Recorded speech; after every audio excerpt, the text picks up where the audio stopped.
Olá, bem-vindo ao Fixomos. Eu sou a Vlange e se você já se perguntou se é melhor usar uma linguagem mais formal ou uma linguagem mais informal ou se é ok misturar os dois tipos de linguagem na hora de escrever o seu livro, então esse vídeo é para você. Nosso tema é como controlar o grau de formalidade do seu texto pensando numa escrita literária. Antes de tudo, eu peço que vocês deixem um like no vídeo para o algoritmo do YouTube poder entender que os vídeos do Fixomos são relevantes para você e continuar te mandando os vídeos, senão ele vai parar de te mandar. E se você ainda não for inscrito, se inscreve e também clica no sininho para ativar as notificações. Então, primeiro, vamos recapitular linguagem formal e linguagem informal, ou registro formal e informal. O formal é o que segue a norma padrão da língua portuguesa, ou seja, que está dentro das normas gramaticais. Já a linguagem informal geralmente está associada ao popular e à oralidade, e ela pode ter alguns desvios da norma padrão, como, por exemplo, trocar para por pra, que é uma abreviação, ou então alguns pleonasmos comuns, como entrar dentro, gírias, palavrões, etc. Então isso é linguagem formal e linguagem informal. E também é bom lembrar que quando a gente está falando de escrita literária, de literatura, a gente está falando de um jeito de fazer arte. A gente está falando de uma escrita artística, com objetivo artístico. Então a gente tem liberdade para usar tanto a linguagem formal como também a informal. A gente tem essa liberdade de desviar da norma padrão. E cada vez mais existe um reconhecimento da linguagem informal como também uma ferramenta de se fazer literatura. Então, quando você for escrever o seu livro, você pode usar tanto a linguagem formal quanto a linguagem informal e também você pode misturar esses dois tipos de linguagem, sempre tendo na mente duas coisas. A primeira coisa é que existem níveis de formalidade ou informalidade. Então, um texto que esteja dentro da norma padrão nem sempre vai soar sério ou pomposo, e um texto que esteja fora da norma padrão nem sempre vai soar desleixado ou despreocupado com o uso da língua. Por exemplo, a frase "me sentei na cadeira" está fora da norma padrão, então seria considerado um uso de linguagem informal, enquanto o formal seria "sentei-me na cadeira". Só que "me sentei na cadeira" não soa tão informal quanto, por exemplo, "sentei minha bunda na cadeira". A palavra bunda, que é mais vulgar, traz um nível mais explícito da linguagem informal, enquanto "me sentei na cadeira" soa mais neutro. Então, por mais que a gente simplifique a língua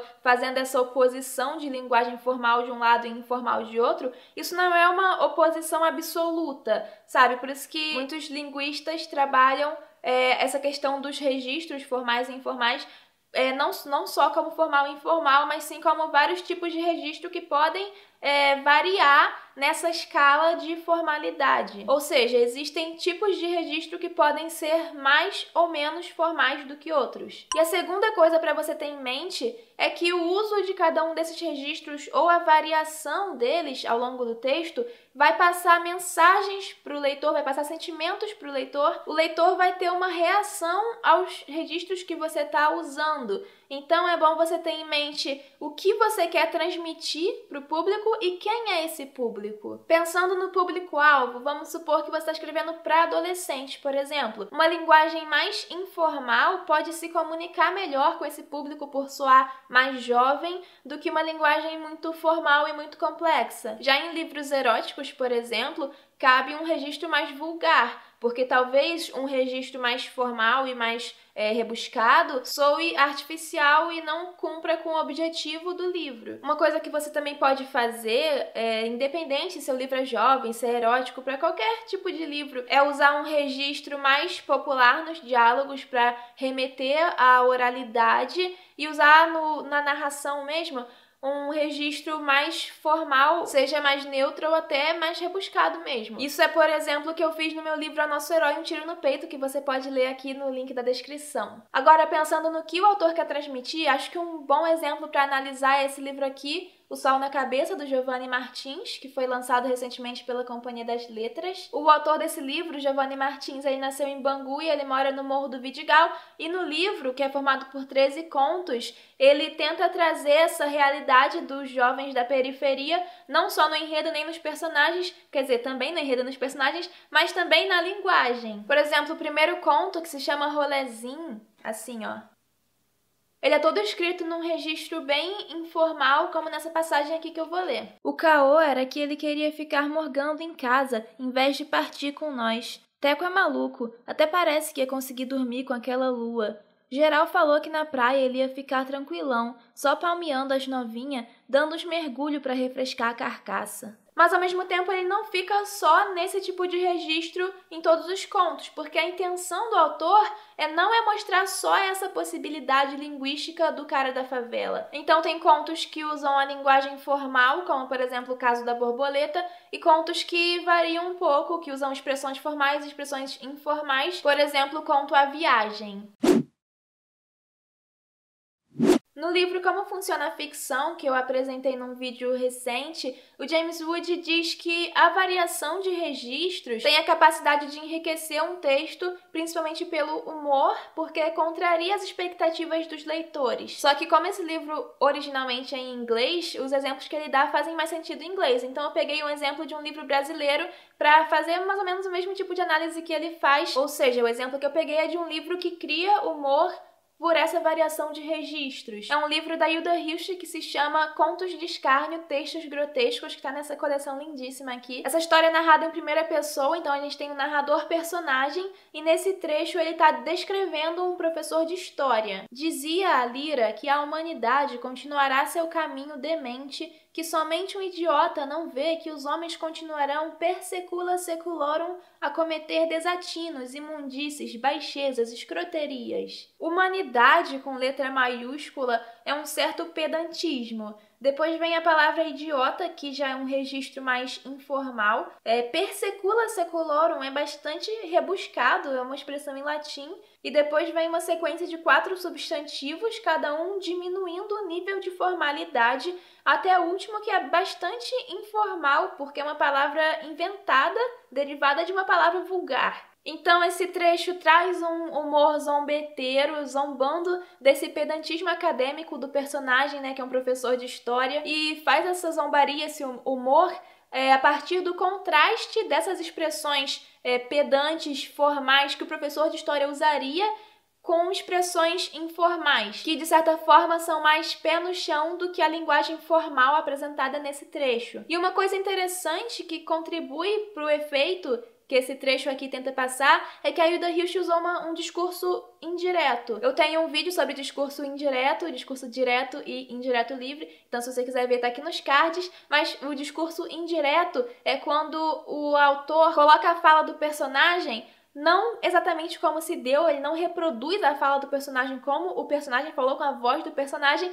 e sim com o intermédio do narrador. E foi isso que a Hilda Hilst fez nesse trecho. Isso significa que não dá para o leitor ter certeza se todas as palavras usadas nesse trecho foram realmente as palavras ditas por esse personagem do professor de história. Então, considerando que o narrador, ao longo do livro, usa bastante uma linguagem informal e vulgar, a gente fica pensando, será que os termos baixeza e escroteria são termos que o personagem usou, o professor de história usou, ou que o narrador colocou ali para meio que resumir, traduzir as coisas que o professor de história quis dizer? Esse questionamento causado pelo uso do discurso indireto somado com o uso da mistura de registro, formal e informal, esse questionamento contribui ainda mais para o humor. Mas uma variação de registros formais e informais também pode ser boa para causar outros efeitos além do humor.